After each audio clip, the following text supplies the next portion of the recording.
दिखे मुझे तू सिरहाने मेरे। Booth The Haunted Ship. Film ini adalah film horor yang berasal dari India. Ya wes lah, langsung saja kita masuk ke review. Silahkan klik dulu tombol subscribe-nya, klik. Kalau sudah, silahkan duduk yang manis, jejer yang rapi, tutup pintu kamar kalian rapat-rapat, buang kuncinya, dan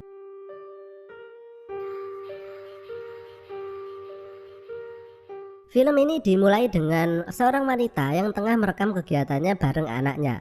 Dia ini adalah istri dari seorang nakoda kapal. Wanita ini bernama Vandana dan anaknya yang bernama Mira. Di sini terlihat bahwa mereka tengah merayakan pesta ulang tahun Mira di atas sebuah kapal. Sampai beberapa saat kemudian, Mira ini mendengar suara jentikan jari seperti ini.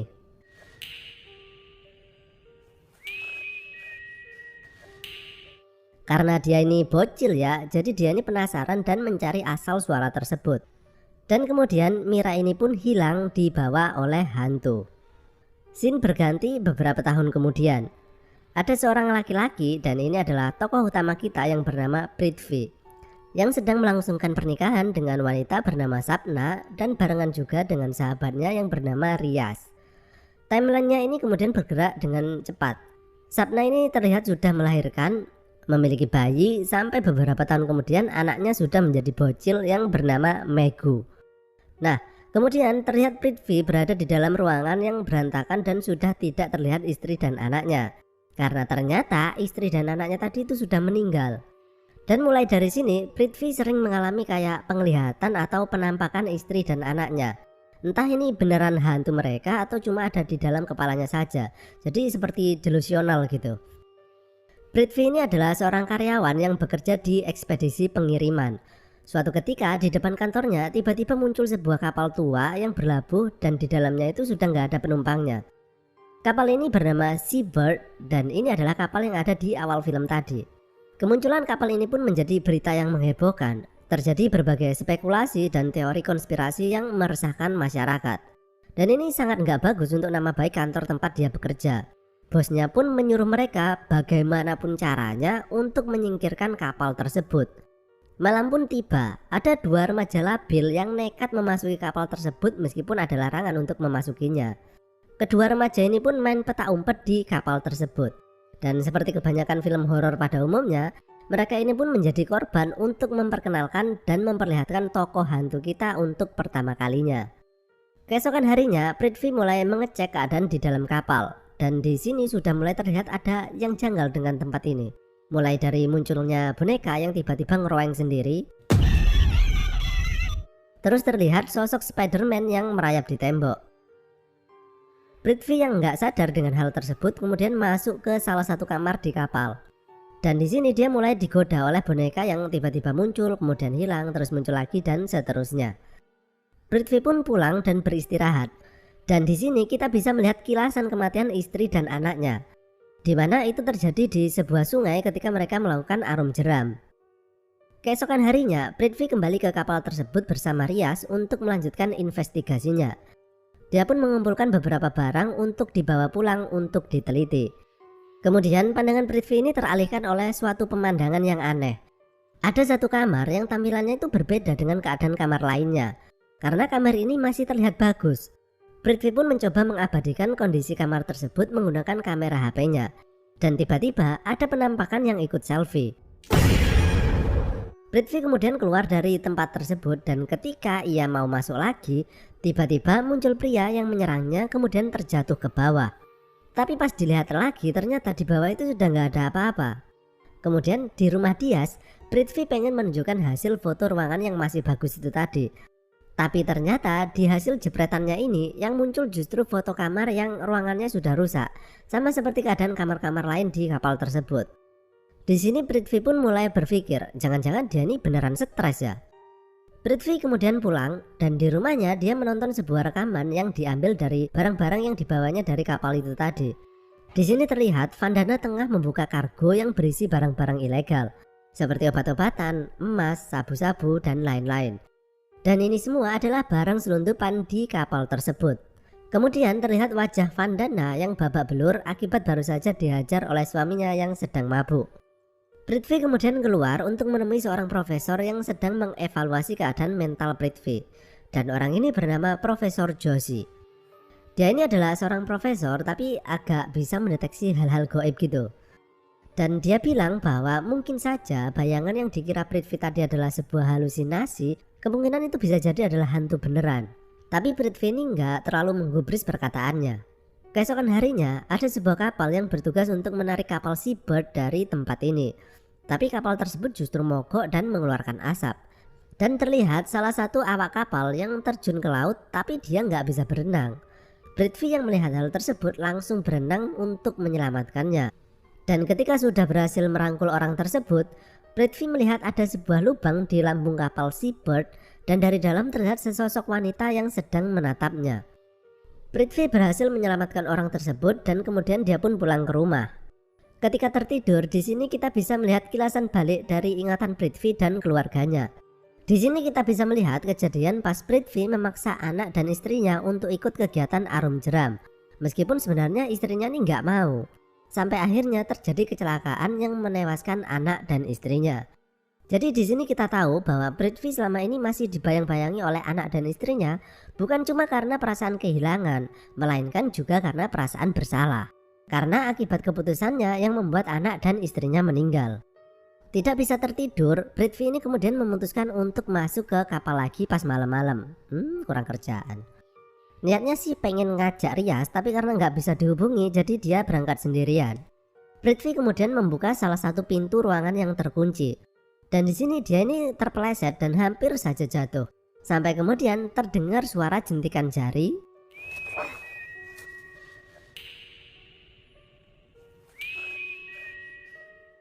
Dan muncullah sosok Spider-Man tadi yang mengagetkan Prithvi dan kali ini dia beneran jatuh dan pingsan. Di luar terlihat Rias yang tengah mencari-cari Prithvi karena temennya ini tiba-tiba hilang setelah miss call di HP-nya. Prithvi yang sekarang sudah tersadar, dia ini berusaha melarikan diri dari kapal ini. Dan di sepanjang perjalanan dia juga menemukan sebuah handycam. Di sini dia sudah hafal bahwa jika terdengar suara jentikan jari itu tadi, artinya makhluk Spider-Man itu tadi juga sudah dekat. Dan di sini barulah terlihat jelas sosok makhluk yang selama ini mengagetkan kita di sepanjang film. Ya tipikal sosok hantu di Asia, yaitu cewek, baju putih, rambut panjang. Dan dia ini mempunyai kemampuan telekinesis. Dia bisa menggerakkan benda-benda di sekitarnya menggunakan pikiran. Dan dengan kemampuan ini dia melemparkan barang-barang yang ada di ruangan tersebut ke arah Prithvi. Untung saja pas hampir mengenai Prithvi, tiba-tiba pintu ruangan dibuka oleh Rias, sehingga benda-benda tadi itu tertahan oleh pintunya. Dan di sini Rias akhirnya juga bisa melihat sosok tersebut, sehingga Rias kini yakin kalau Prithvi ini ternyata nggak gila ya. Semua yang dilihatnya itu bukan cuma halusinasi. Sambil dikejar-kejar sosok tersebut, mereka pun berlari dan berhasil keluar dari kapal ini. Sesampainya di rumah, Prithvi mencoba melihat lagi rekaman video kemarin. Kemudian dia mencuci muka di wastafel biar lebih segar. Dan pas waktu keluar, tiba-tiba cermin di depannya itu retak. Dan Pak D tahu kalian itu nggak bakal kaget meskipun muncul sosok ini. Kemudian Prithvi melanjutkan video tadi dan muncul rekaman bagaimana seluruh awak kapal tadi melakukan bunuh diri dengan cara terjun dari atas kapal. Dari sini insting detektif milik Prithvi pun muncul. Dia mulai mencari data-data para penumpang dari kertas-kertas yang diambil di kapal itu tadi. Keesokan harinya, Prithvi membawa video dan berkas-berkas tadi ke Profesor Joshi. Dia mengetahui sebuah fakta bahwa ternyata di kapal tersebut pernah tercatat berbagai laporan penampakan selama beberapa tahun terakhir. Tapi setiap laporan itu memiliki ciri-ciri penampakan yang berbeda. Seperti contohnya adalah penampakan gadis kecil berumur 8 tahun. Dan beberapa tahun kemudian, sosoknya bukan lagi gadis kecil, melainkan sudah remaja seperti yang kita lihat di kapal tadi. Dari sini Prithvi menyimpulkan bahwa sosok tadi bukanlah hantu, melainkan sosok Mira, si gadis kecil di awal film tadi yang masih hidup sampai sekarang. Karena nggak mungkin hantu bisa tumbuh dan bertambah dewasa. Satu-satunya penjelasan adalah Mira masih hidup dan sekarang itu dia sedang dirasuki oleh sebuah roh atau hantu yang mengendalikan tubuhnya. Mengetahui hal ini, Prithvi kemudian bertekad untuk menyelamatkan Mira dari kapal tersebut. Prithvi kemudian mencoba melakukan cross check dari berbagai data di kapal tersebut. Dari sini ia kemudian menemukan sebuah nama yaitu Vandana yang merupakan ibu dari Mira. Prithvi kemudian pulang dan mencoba menonton video kemarin. Isinya masih sama, tapi ketika ia tengah berpikir dan kemudian sambil menjentikkan jarinya, tiba-tiba di layar TV muncul sebuah rekaman yang tidak pernah dilihatnya. Yaitu terlihat salah satu awak kapal dan dia ini tengah menjentikkan jarinya. Scene kemudian berganti dan di sini kita bisa melihat seorang gadis dengan penampilan lusuh dan dia ini adalah Mira. Jadi perkiraan Prithvi tadi adalah benar bahwa Mira ini masih hidup sampai sekarang dan dia ini ibaratnya sedang disandra oleh sebuah roh atau hantu. Pertanyaannya adalah kenapa sampai sekarang Mira ini dibiarkan hidup oleh hantunya sedangkan semua awak kapal lainnya dibunuh. Keesokan harinya, Prithvi dan Profesor Joshi mencari keberadaan Vandana dari informasi yang didapatnya untuk mengetahui apa sebenarnya peran Vandana di kapal tersebut. Mereka menemukan Vandana di sebuah gereja dan dari sini mereka mengetahui bahwa Mira adalah anak Vandana. Vandana yang mengira bahwa anaknya sudah mati akhirnya terkejut ketika mereka mengatakan bahwa Mira masih hidup. Kemudian mereka menanyakan tentang sosok laki-laki yang terlihat sedang menjentikkan jarinya itu tadi siapa. Di sini Vandana kemudian menceritakan tentang semua yang terjadi di kapal tersebut. Vandana adalah istri dari seorang nahkoda kapal, namun suaminya ini sering mabuk dan memukuli dirinya. Dan suaminya ini juga seorang yang berhubungan dengan dunia penyelundupan barang-barang ilegal. Dan ketika Vandana ini tengah merasa depresi dan ingin melakukan bunuh diri akibat tidak kuat lagi menahan siksaan dari suaminya, muncullah salah satu awak kapal yang bernama Amar, yang kemudian menyelamatkannya. Dan dari sini hubungan kedua insan ini pun akhirnya menimbulkan benih-benih cinta. Sampai akhirnya mereka pun melakukan penghodongan. Karena sudah dimabuk cinta, mereka memutuskan untuk melarikan diri dari kapal ini. Tapi sebelumnya mereka ingin membongkar dulu semua kegiatan ilegal di kapal ini dengan cara merekamnya untuk dijadikan barang bukti. Naasnya Amar kemudian ketahuan pas lagi merekamnya. Dia pun disiksa untuk mengatakan di mana ia menyimpan kaset rekamannya itu tadi sampai akhirnya dia pun mati. Dan di sini kita mengetahui bahwa Vandana saat itu tengah hamil dan itu tadi adalah anak Amar dan bukan anak suaminya, tapi suaminya ini nggak tahu.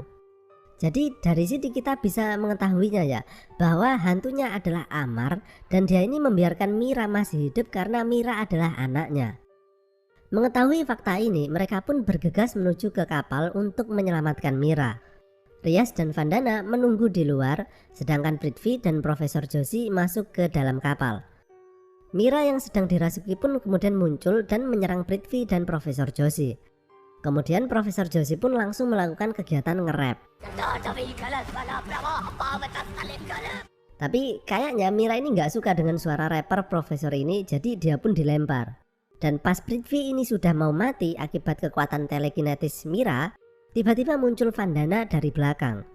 Prithvi yang hendak mengeluarkan Vandana dari dalam kapal, dia ini memegang tangan Vandana, kemudian Prithvi melihat kilasan kejadian di mana Vandana inilah yang sebenarnya membunuh Amar.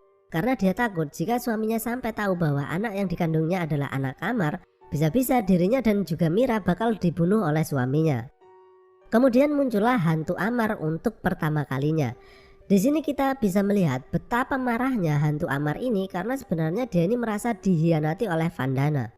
Amar pun kemudian melemparkan sebuah kon terbang yang langsung menembus leher Vandana dan kemudian Vandana ini pun mati. Di saat yang bersamaan, Prithvi melihat ada sebuah tulang belulang yang tengah tergantung di atasnya. Dan itu tadi adalah tulang dari mayat Amar. Dengan bantuan dari Profesor Joshi, kemudian Prithvi ini melempar kapak besinya yang menimbulkan percikan api yang kemudian menyulut genangan minyak di kapal tersebut. Api yang berkobar itu tadi akhirnya menyambar tulang belulang Amar dan akhirnya hantu Amar pun menghilang. Secara cepat Prithvi membawa tubuh Mira yang tergeletak dan berenang menuju keluar kapal. Scene kemudian berganti. Dan di sini terlihat Mira yang kini tengah berada di rumah Prithvi yang sekarang sudah tidak berantakan lagi. Dia ini mengajari Mira untuk hidup layaknya orang normal dan sekaligus Mira yang akhirnya bisa membuat Prithvi melanjutkan hidupnya atau move on pasca meninggalnya anak dan istrinya. Dan film pun berakhir.